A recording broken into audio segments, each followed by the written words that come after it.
My daughter told her friends I was a monster. She spat in my face and hissed. No one will believe you. I wiped my cheek and glared back. We don't know what you started. Later that night, she found a note under her door that said, I'm 48. Widowed by abandonment, not death. My wife, Rachel's mom, walked out on us when our daughter was just 5. She didn't leave a note, no warning. Just said one night, I can't do this anymore, and walked out the front door like she was going to get milk and never came back. That was in Littleton, Colorado. It destroyed me for a while, but I couldn't afford to fall apart. I had to keep my job, keep the rent paid, and raise a little girl who kept asking where her mommy went. I held her while she cried, told her lies like mommy's just away for a bit, even though I knew the truth. I gave everything to that girl. Worked nights in a shipping warehouse. Came home every morning to make her breakfast. Went to every parent-teacher conference, every school play, every flu shot appointment. I even turned down promotions so I could stay on night shifts and be home in the day. She never went hungry, never lacked clean clothes, never missed a birthday. When she hit middle school, the attitude started. I chalked it up to hormones. But by 15, she turned into a stranger. She'd stay out late, started wearing clothes that screamed, I want attention, came home smelling like weed and liquor. I'd ask where she was, and she'd say things like, don't worry about it, Dad. You wouldn't get it. I tried everything. Grounding, taking her phone, therapy. She walked out of 3 sessions and called the therapist a fake-ass know-it-all. The school called about her skipping classes. One day, the principal left me a voicemail saying Rachel was caught selling someone else's Adderall. She denied it all, of course, said the principal was just trying to ruin her life, but nothing prepared me for what happened 3 weeks ago. I came home from work dead tired after a double shift.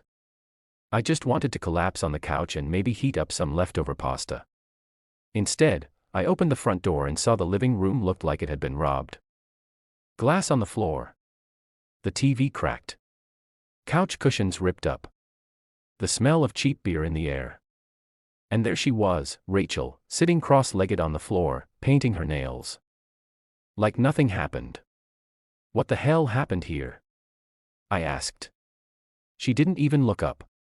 Just said, maybe you had a breakdown and forgot, or maybe it finally looks like the home of the monster you are.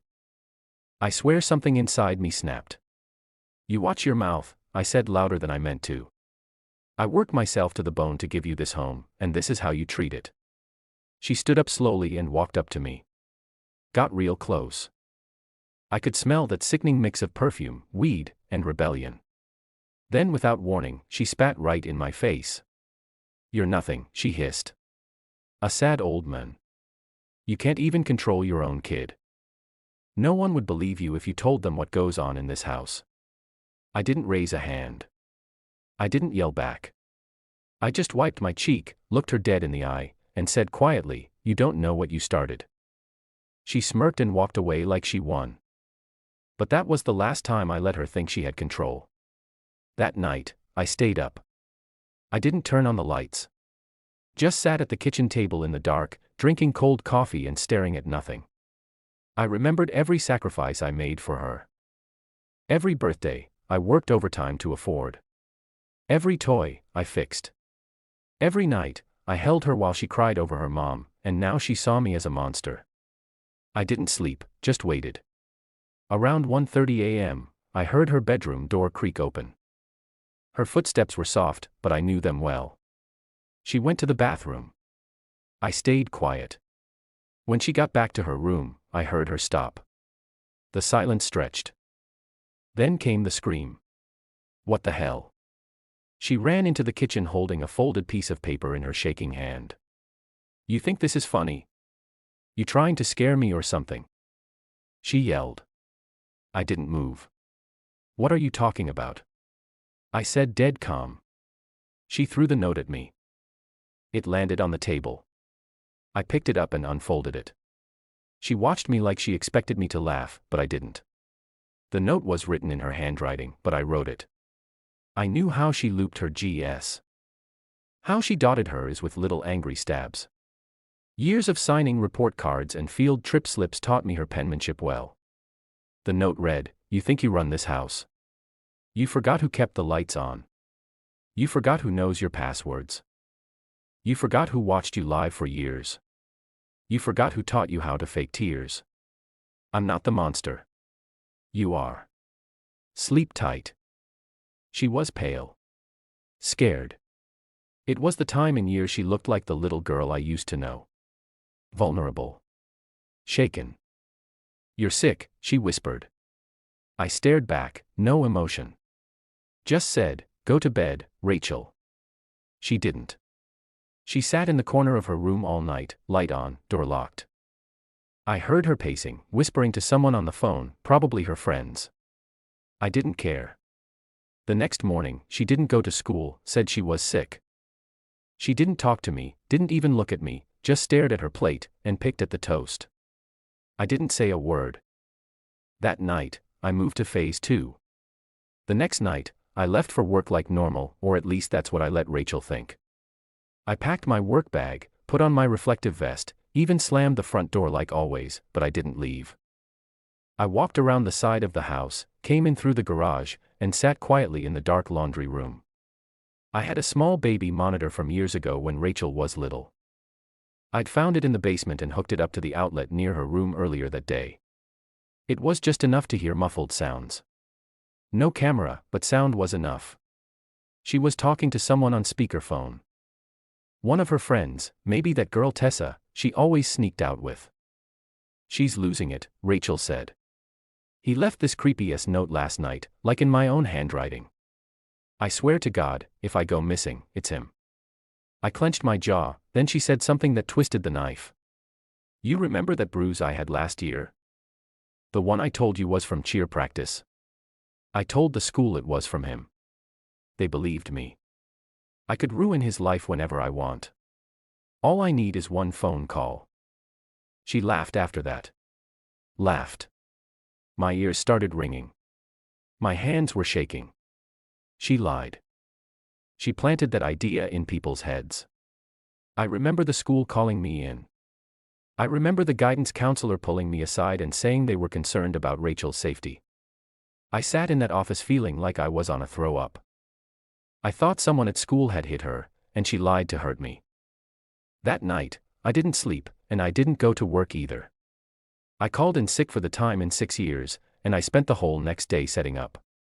Rachel didn't notice. She was too busy texting, scrolling, watching shows at full volume, slamming the fridge for snacks she didn't buy, but I noticed everything. That night, I shut off the Wi-Fi at exactly 11:07 p.m. 10 minutes later, I heard her stomp into the hallway. Dad, the internet's down. I didn't respond. She stormed down the stairs, phone in hand. Hello. I was sitting in the living room reading an old book. Calm. Quiet. She looked pissed. Did you forget to pay the bill again? She snapped. I tilted my head. No. I turned it off. She blinked. Excuse me. I said, I turned it off. She scoffed. You can't do that. I need it for school. You haven't done school work in months. She opened her mouth, closed it, then shouted, You're insane. I stood up slowly and said, I'm not the one faking bruises and accusing my father of abuse. Her face went white. She didn't know I'd heard. Why you're eavesdropping now? She stammered. I nodded. I heard everything. The call, the lies, the threats. She backed up toward the stairs. You're just mad I told the truth. No, I said. I'm mad I protected you when you didn't deserve it. She ran back to her room and slammed the door. 2 hours later, I slid another note under her door. This one typed, You want to play the victim. But I have you messages. I have recordings. I have a school's phone call. I have the bruises you made yourself. I have the photos of your nights out with older men. I saved everything. You think no one will believe me? You're not the little girl who cried wolf. You're the wolf. I waited in the hallway after sliding the paper. She opened the door 5 minutes later, slowly. Her hands were shaking. Why are you doing this? She whispered. To wake you up. She slammed the door again, but I knew I'd gotten in her head. The next day, she didn't leave her room, didn't scream, didn't demand food, didn't turn on her speaker. Silence. I went to work that night like normal. And when I got home the next morning, I saw that she had gone through the trash. The copy of the note was gone. She had taken it. She was starting to worry. Good. But I wasn't done yet. She needed to learn what betrayal costs. The silence didn't last. 2 days after I left that typed note, I came home from work to find a police cruiser parked outside the house. I stood on the sidewalk for a just breathing. I already knew. When I walked inside, Rachel was sitting at the kitchen table, arms folded, face smug. Across from her, a young officer, couldn't have been more than 28, looked up at me like I was a ticking bomb. "You, Mr. Lanning?" he asked. I nodded. "Yeah." "Something wrong, officer?" Rachel cut in before he could speak. I told him everything about the notes, about how you've been threatening me. The officer cleared his throat. "Sir, your daughter made some claims that we need to take seriously. She says she found threatening notes under her door and believes you're unstable." I looked at Rachel. She smiled at me, a small, tight, evil smile. I turned back to the cop. "Did she show you the notes?" "She said she burned them." "Did she mention the fake abuse claims she made at school?" "The ones they dropped because of a lack of evidence." He blinked. "That's not in her statement." "Did she tell you I pay all the bills, keep a roof over her head, and that she's been skipping school, using drugs, and lying for months?" He looked at Rachel, then at me. "That's not what she told us."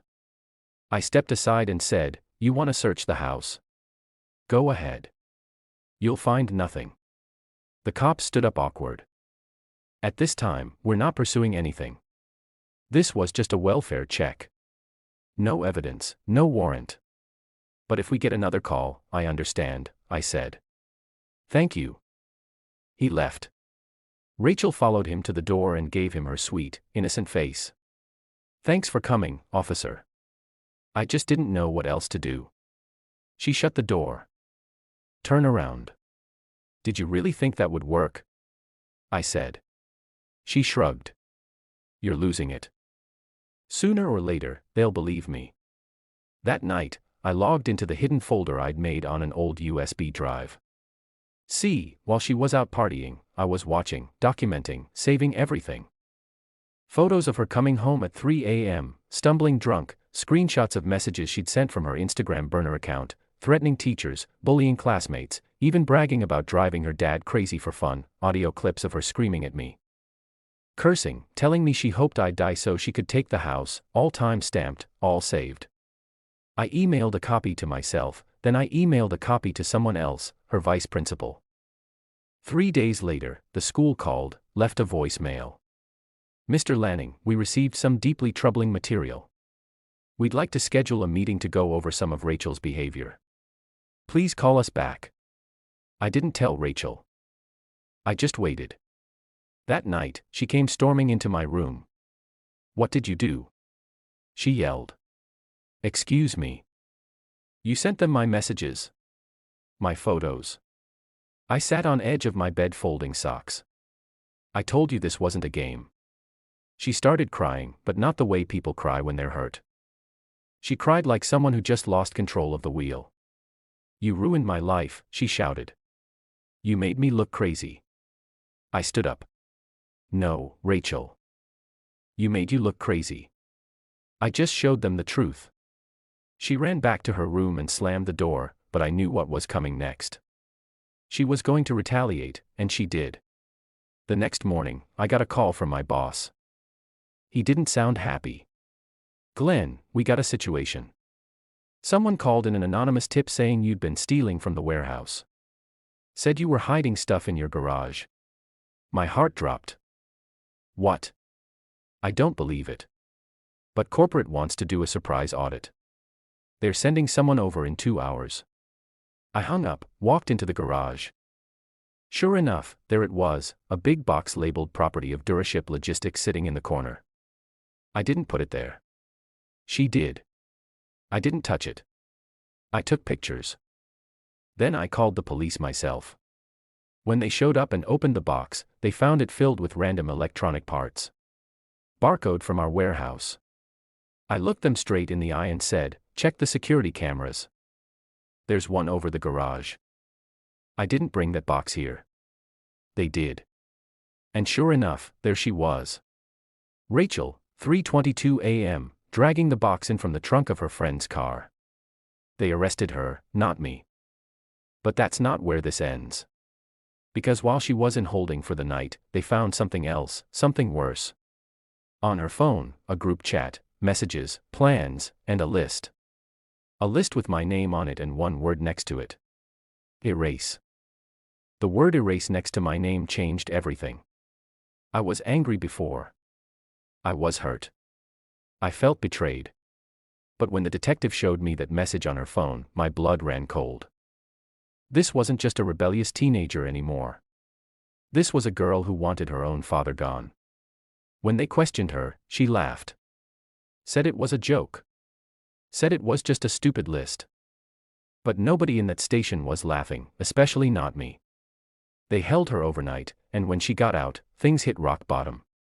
She didn't come home, disappeared for 4 days. I didn't call her.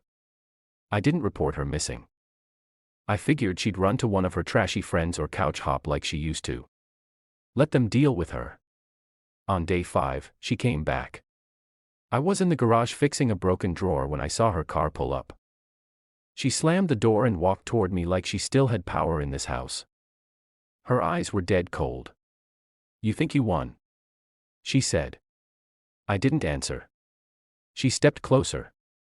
"You're gonna regret turning on me." And I finally lost it. Not by shouting, not by hitting, not by threatening. I pulled a folder from under my workbench and held it up. "I already regret protecting you." She snatched it from my hand and opened it. Inside was everything. Copies of texts, photos, her fake accounts, printouts of the school emails, police reports, everything. "This is going to the family court," I said. She froze. "I'm filing for emancipation on your behalf," I added. "You don't want to be my daughter? Fine. You'll be on your own legally, financially. You'll be 17 in 2 months. A judge will fast-track it. You'll be cut off from everything. No health insurance, no house, no food, no car, and I already reported your name to the school board. Every college will see your behavior." She looked like someone slapped her. "You can't do that. You can't just dump your own kid. You already did that when you lied about me, tried to ruin my job, planted stolen goods, and made a death list." "I'll go to Mom," she said, voice shaking. I nodded. "I hope you do." Her eyes widened. I walked to the corner of the garage and pulled out a box, one she'd never seen before. Inside was a flash drive, a copy of the old voicemail her mother left me the night she left. I'd saved it. Never showed it to Rachel until now. I played it through a small speaker. "Glenn, I can't take her anymore. I am soda. She lies. She manipulates. She scares me. I think there's something wrong with her. I feel like I'm walking on eggshells around my own child. I can't live like this anymore." Rachel's face dropped. "I didn't leave you," I said. "She left you." She stared at me in silence. And for the time in years, she didn't scream, didn't argue, didn't pretend to be the victim. She just walked away. The next morning, I dropped off the paperwork for the emancipation filing. I also forwarded everything to CPS and a contact I knew at the district. Rachel tried to come home again 2 days later. "The locks have been changed." I spoke to her through the Ring camera. "You're not welcome here anymore. You're my dad," she yelled. "You fired me from that job a long time ago." She stood there for 10 minutes trying to say something, anything that might work, but she had used up every lie, every threat, every ounce of fake love. She left. It's been 8 months since that day. She's been couch surfing from what I hear. Tried to enroll in a GED program but got kicked out for harassment. Burned through all her old friendships. I still get the occasional text from blocked numbers calling me a monster, but they don't matter. I rebuilt my life, got promoted at work, took a vacation for the time in 10 years, started seeing someone casually. I even started volunteering at a local center for parents with troubled teens. I don't preach. I just listen. Sometimes that's enough. As for the folder, I keep in a locked drawer just in case. A reminder, some monsters aren't born. They're made. And some daughters don't need saving. They need to lose everything before they understand what they had. I still love her, but I don't miss her. And I sure as hell don't fear her anymore. Share your thoughts in the comments section. Thanks for your precious time. If you enjoyed this story, then please make sure you subscribe to this channel.